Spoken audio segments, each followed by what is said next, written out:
Hello, everyone. Pontificator here. Happy Sunday to you. I was enjoying my Sunday until I got a phone call from my buddy Jamie. Thank you, Jamie. He sent me on a path. I won't discuss fully what he told me because that information is his. But he indicated that I needed to go onto the FMCSA's comment page for the transparency argument, which I'm going to link in this video. I was looking for the comments from a particularly large organization, and maybe I'll put it in the comments. I'll reach out to him before I do to see if he's okay with me disclosing, connecting his name to that search. I didn't make it there because I started reading comments, and it boggles my mind that here's the way I see this transparency thing. Somewhere about the time I was born, or even before that, someone in trucking said, hey, or I'm sorry, I apologize. Someone in the government said, if we're going to have these brokers out here, they have to show their documents and keep them for 3 years. And I've said this before. The government doesn't just write stuff down and put it in. It has to pass the scrutiny of entire bodies of government, Congress, and then the Senate. Okay. Each senator goes through and they write down and they make changes, recommendations, because when you've got an entire body of people discussing something, you've got experience in all different levels. Okay. And they also try and create rules and regulations that won't unnecessarily burden the system and harm an industry that could take down this entire country. The trucking industry can tank the entire United States. That's a fact. If the trucking industry fails, we become a third world country very quickly. If every truck driver in this country said, I'm not hauling anything tomorrow, even the United States government cannot recover. Look what happened to Canada. When Trudeau or whatever, I mean, it would never happen here. They're not going to seize bank accounts. That lets you know what kind of country Canada is. And I feel sorry for those guys up there, and I wish there was something we could have done to help them. But I will tell you this, they displayed more backbone and grit than I've seen here from us in a long time. And it's time for us to learn a little bit of that. But back to my point. 371.3 was not put in lightly. They didn't just dream it up, throw it in there while they were drunk at a party and thought it might be a cute thing to add. It was in there because of what is going on right now. I'm sure that someone had the foresight to see what could happen in the trucking industry and end it. I don't know why they put it in there. Okay. I believe I know why. I've researched it. I've read the histories of it, but I don't know what they were really thinking. But I do believe that they had the foresight to see this. So now, let's fast forward to today. Brokers have never complied with it.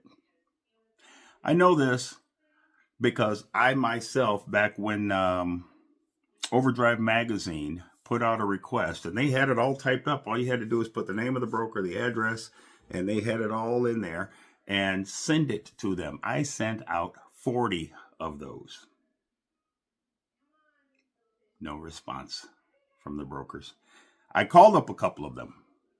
No, we don't do that. We can't do that. I've had conversations, just in everyday conversation. Every now and then I'll end up on a phone call with a broker and we'll talk. Oh, no, we're not allowed to give you that. Why not?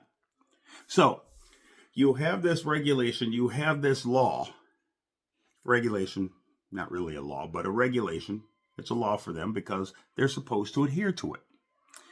The federal government has allowed this to become this mess because they have ignored it and they have not enforced it for so long. Instead of saying, actually, let me give you another scenario. The craziest thing I can think of at this moment. Can you imagine pulling into a scale house and the officer saying, you've got a headlight out and the regulation is this, and you go, well, I don't really need that because I've got another headlight. How far would you get? So why are brokers allowed to ignore this. And not only, you don't even have to ask if they're ignoring it. Everyone send your rate cons to Congress, and they will see that brokers blatantly put it in their contracts that we waive our right to that, which means they're not going to show it. So the proof is out there. The result is out there now, which is what we are all living. And they have the cojones to come to the comment section. Like I read one today, anonymous. Put your name on this stuff, man. Own it. Grow a pair. He was talking about the business acronym of a company. Basically, what he was saying was this: if a carrier can't operate their business, they can't come here and blame us for that.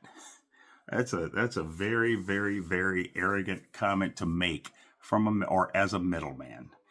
As a middleman, messing around in an industry in a manner and in a function where you are absolutely not necessary. I said this in my last video. If every broker in this country shut down tomorrow in protest of anything, what would happen? Nothing. No, actually, you know what? That's a lie. Truck drivers would be better off. Carriers would be better off. We would all be profitable. Every mile that we run would be profitable, even our deadhead miles, which is the way it should be. But if every single truck shut down tomorrow, chaos would ensue. So where's the necessity? It's in the trucking industry. There's no such thing as a brokerage industry, because you're not providing anything. You're not providing a product. You're not providing anything other than a interference. You're running interference. You're lowering the rate to the customer, coming down underneath where we need to be, or what we could attain if you weren't there, and then further pushing that down, playing these number games that DAT and these other load boards put out. Okay. I'm actually going to instruct my people tomorrow. Do not post a location of another truck. When you post the position of your truck out to the country, they can see, let's say, for instance, it's actually pretty easy to understand, but I'm going to say it just in case we have people that want to argue with me. 500 trucks. Let's say for some reason, the government ships 500 loads to California. Those loads get there, and all of a sudden you now have 500 trucks that post, we're available here. So the brokers go, my God, there's 500 trucks there. I've got 10 loads going back there, but I've got $3 a mile on them, or $4 a mile. But Jesus, they've got to be desperate because they've got to move them. We can probably get them to do it for $1.25 just to get out of here. That's damaging data to the trucking industry. I'll tell you another one that I'm probably going to get away from. We use Samsara for tracking. We can give you a tracking link. And if you watch my last video with that idiot from, I think it was Ryan Transportation, who cut off the link early in Trucker Tools, she created the problem, and she tried to fine us $100 fine from a broker. You're not a government entity. I don't even know what this fine word is, but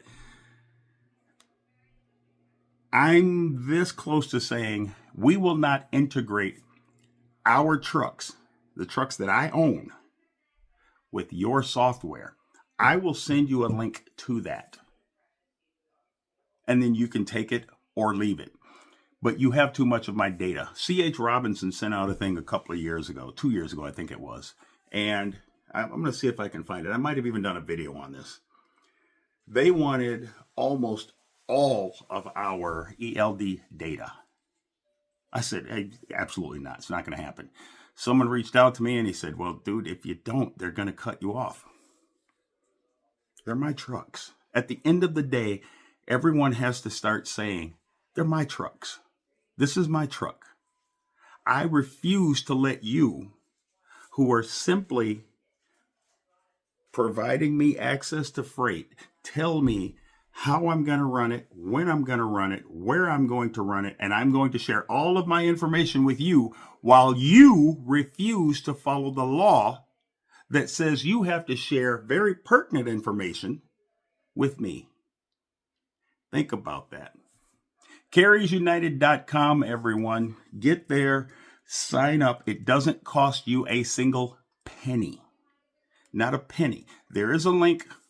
It's kind of hidden. It's for investors because we are trying to raise money because this stuff does cost money. But we're not asking for a single penny from you. We need to unite this trucking industry. The trucking industry.